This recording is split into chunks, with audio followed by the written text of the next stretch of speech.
What's going on, y'all? Machiavelli Mills TV. Y'all hit that like button and hit the subscribe button. So yesterday I went live after the LA Lakers game, and a few of you all wanted me to talk about Shedeur Sanders slipping and falling in the NFL draft to the 5th round.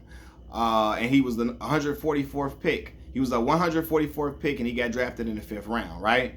And it was a shocker to everybody. Like, most people were extremely shocked that he went that low in the draft, right?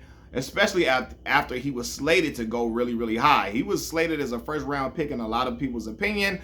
A lot of people had him as the second best quarterback prospect in this NFL draft, only behind Cam Ward, right? And so people are like, what happened? What happened? Right? And I'm going to tell y'all exactly what happened to Shedeur Sanders in this draft. Shedeur Sanders was drafted that low, and it's not fair. It's not okay. But he was drafted that low because of his persona, as well as the persona of his father and the larger than life figure that his father is, paired with how outspoken he is. For real.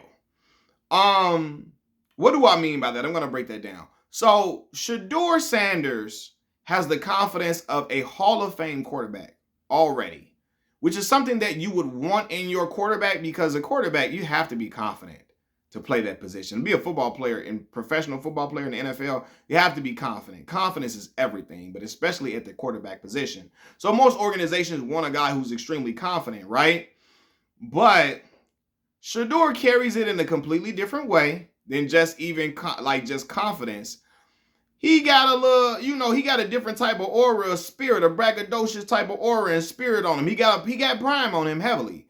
And unfortunately, when you pair that with the fact that his father is actually Deion Sanders, primetime Deion Sanders, and Prime is very outspoken, and Prime is very opinionated, and Prime will get on social media to express his opinions, there are a lot of organizations who are going to shy away from that, right? Why is that? One, when guys get drafted most of the time, unless you like the number one pick, even the number one picks, but first round picks, a lot of times, a lot of them guys, not all the time, but a lot of them guys, they backups. They start off as backups, right? And if an organization feels like Shedeur needs time to develop, some of them may feel like they're not going to get that time because of the pressure from the fan base of Prime. Let's be for real, man. Black folks love Prime the way white folks love Eminem, right? So, just remember when Prime went to Colorado. There were so many people who don't even watch football who were staying up late to watch Colorado games. My aunties and uncles, my aunties and cousins that don't know nothing about football was watching Colorado play simply because Deion Sanders was the head coach and his sons were playing for their school, right? Some of them organizations feel like, if we draft Shedeur, people are going to put pressure on us to play him immediately. And some people don't want to have to deal with that pressure per se from certain fan bases to play him. You know what I mean? They want to be able to do whatever they want to do with him at their own pace without facing a lot of public scrutiny. Because if he's not playing by a certain time, there's going to be some public scrutiny that the organization, whatever organization he plays for, they're going to face public scrutiny if he's not playing by a certain time and the guy in front of him is not playing exceptionally well. You see what I'm saying? And some of the organizations are not going to deal with that, right? Now let's get back to Shedeur's persona. Let's be for real. Like I said, Shedeur, he carries it heavy. His bravado is heavy, right? Now I've already expressed this in a previous video. There's historically, black quarterbacks are not allowed to have the same type of bravado that white quarterbacks are allowed to have, right? They're judged differently. When a black dude has bravado and certain type of confidence, or is borderline with a little bit of arrogance, they're looked at as like, oh, this is a guy that's toxic. This is a guy that's not going to be good for the team. He's not going to be a good locker room guy. He's going to be a guy that's just me. When a white guy has those same type of attributes, they're looked at as competitors. They're looked at as people who's a game. They're looked at as people who he's a gamer. You know, he's all in. He's just a super a guy that cares about football. He's passionate, so on and so forth. We saw that initially with Baker Mayfield, Johnny Manziel, etc. Right? And so there is a discrepancy with how black quarterbacks with bravado and white quarterbacks with bravado are treated. You know, but again, when you pair it with the fact that when you pair that bias that exists, the racial bias that exists, with the fact that his father is Deion Primetime Sanders, there are people that feel like, oh no, this is going to be LeVar Ball 3.0. And it'll be even bigger than LeVar. And LeVar, again, was pushing for his sons he was really just rooting for his sons and bigging up his sons because he really believed in his sons. And he wanted to prop his sons up in order to put them in best positions to be selected at certain levels in drafts and all that. And he really believed in his kids, right? But Prime has a different type of following behind him where like, yo, if you don't play him, you might face some backlash and some of them don't want to deal with it, whatever. Then you got some people, I'm going to say this too, because I don't know how true this is, but my boy told me this. My boy Melvin told me that Shedeur said, what did he say? If you ain't trying to win right now, don't draft me. Right? And some of these team owners and general managers, they don't like to hear a young dude, especially a young black dude, you feel me, with certain bravado, tell them what they should and shouldn't do. That makes them uncomfortable. That annoys them when they hear a dude, especially a dude that got a lot of money.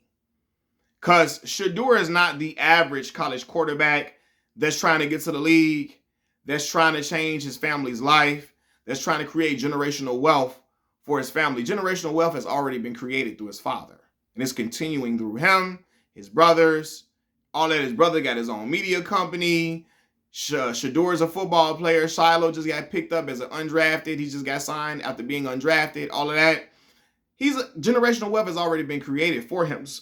So when you see a young dude that's got money talking like that, their fear is they cannot control Shadur because money is not going to move him.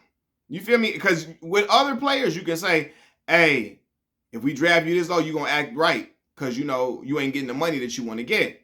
Shadur is not going to hurt him. He was smiling and jumping, and I feel like Shadur and Deion and the Sanders family handled that well. They were jumping for joy and smiling and being happy when he got drafted in the 5th round, which they should do, because if you don't do that, they're going to ridicule. Look at him. He's not appreciative for being drafted. You know what I mean? Kill them with a smile. Kill naysayers and detractors with a smile, right? And show that you're still grateful that you got drafted, right? But again, Shadur also smiling because being drafted in the 5th round, it don't hurt his money. He already made a ton in NIL. His father is Deion Primetime Sanders. He not hurting for no bread. And so a part of them understands that they cannot control him by trying to use money as a way for him to walk a certain line or be a certain way. So they like, no, we can't. We're not going to be able to control him with fines or, you know, certain measures. So they don't want to have him on the team because he's not gonna walk in line like some other players would, due to in their opinion at least. In their opinion, he's not gonna walk in a certain line they want him to walk because he already caked up because of the family he come from, and with the addition of the NIL money he got, right? So yeah, a lot of them don't feel comfortable with that type of bravado, especially coming from a dude that's caked up. Now, was Shadur not being drafted solely based upon race? No, because Cam Ward went number 1, right? A black man, a black dude, for real, went number 1. Hell, Jalen Milroe went before. Man, first of all, let me say, again, man, Jalen Milroe, because the dudes that got drafted above him, I got to go through this, man. I'm sorry. Cam Ward went number 1, that's cool. But Jackson Dart, come on. I mean, okay, I'll give you Jackson Dart. I'll give you that one. Tyler Shuck, come on. Jalen Milroe, absolutely not. Dylan Gabriel, no. No. None of these guys that I know, those three guys in particular, should have went before him. In my opinion, they should not have went before him at all. At all. I remember people at Alabama really ready to get Jalen Milroe up out of there. I'm talking about, they were talking about him like crazy. I remember people putting a picture of Radio, Cuba Gooding Jr.'s, remember the character Cuba Gooding Jr. played in the movie? Putting a picture of Radio on Jalen Hurts' body. Right? Calling him all, and that was just crazy within itself. That was just disgusting within itself. I didn't think that was funny at all. But I remember people like, yo, trying to get him up out of there saying, oh, he ain't the guy we need. He's not a good quarterback. You know, he this, that, and the third. They were picking him apart. But now he's better than Shedeur. Tyler Shuck and Dillon Gabriel, like, man. Like, it was some people that was wondering if Dillon Gabriel, maybe I'm wrong. It was some people that had Dillon Gabriel at the bottom of the draft. Bottom. Some people like, yo, like, wondering if he really going to is he really going to go undrafted maybe? You know what I'm saying? Like Dillon Gabriel. So, nah, man, I don't think it's all to do with race, but I think that when you pair Shedeur's bravado with his race, then yes, I do believe that comes into play. And then you pair Shedeur's bravado with his race. You pair Shedeur's race, his ethnicity, with his bravado, and then also pair that with Prime being his father. There are people who are going to just want to not be a part of that, especially when they hear a young dude. Again, this is hearsay because I didn't hear Shedeur say this, but my boy said Shedeur was telling teams, if you ain't trying to win now, don't draft me, right? And I think it's because Shedeur knows that there are teams who will draft a player and still want to tank in order to get other picks for future drafts or whatever. And he like, yo, I'm trying to win. I'm a gamer. I'm a competitor. You ain't trying to win right now. Don't pick me up because I'm not tanking. I'm trying to go out and win. But some of them rich owners who are used to being in a good old boy club, who are used to being able to hear, they're used to hearing black men talk to them a certain way. Like, hold on. You trying to tell us what to do? Oh, no. I don't like that. Not going to be able to do it. We're not picking you up. So Shedeur got drafted by the Cleveland Browns, which is, this is a damn circus. This is a shit show. Okay, this is the Cleveland Browns quarterback depth.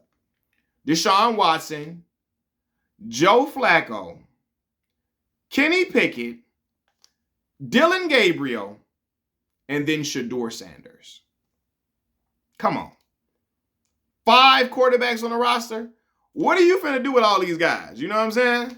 So, yeah, man. And then even then, though, I'm telling y'all, and I'm not saying it's fair, but y'all know, after a while, like Flacco gonna be the starter. The moment Flacco throw a double-digit interception game, he throw 2 picks. Don't let him. He throw 2 picks or he get a little injury. Oh man, hey, they gonna be like, hey, it's gonna be clamor. Don't go to Kenny Pickett. Don't go to Dillon Gabriel. You better go to Shedeur. There's gonna be everybody gonna be clamoring for Shedeur to play. And I think Shedeur, but I think Shedeur is a really, really good quarterback. I really do. So I hope he gets his chance and his opportunity 100%. But to some of them owners' point, real quick, people are going to be clamoring for Shedeur to start immediately. There are going to be people that say, hey, Joe Flacco too old. Get him out of there. Let the young boy come in and do his thing. Some people are going to be fair and say, you know what, man? Joe, he can learn from Joe Flacco and other veterans on the team like Deshaun Watson and Kenny Pickett. Let him find time to develop, so on and so forth. But then you're going to have people that's going to be like, yo, he need to be playing right now. Forget all what they got. All them other dudes ain't got nothing on him. Play him right now. And unfortunately, a lot of organizations don't want to have to deal with that. Because again, unlike LeVar Ball, I'm not going to say unlike LeVar Ball, Deion Sanders' voice is 3 times louder, 3 times more impactful than LeVar Ball's voice ever was. Because Deion Sanders got the black community in his pocket. When I say in his pocket, the black community is right by his side. For real. And so, you know how black folks finna be, man. Hey. You remember the episode of The Proud Family?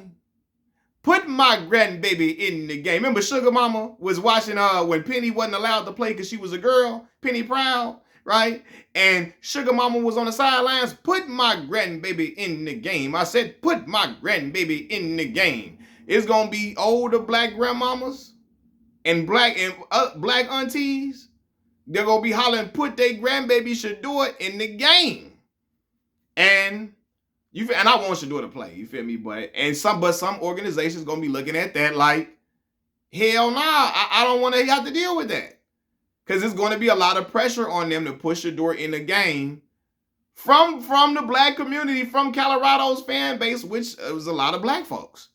You feel me? Let's be for real. A lot of Colorado's fan base was black folks for real. Riding with Prime.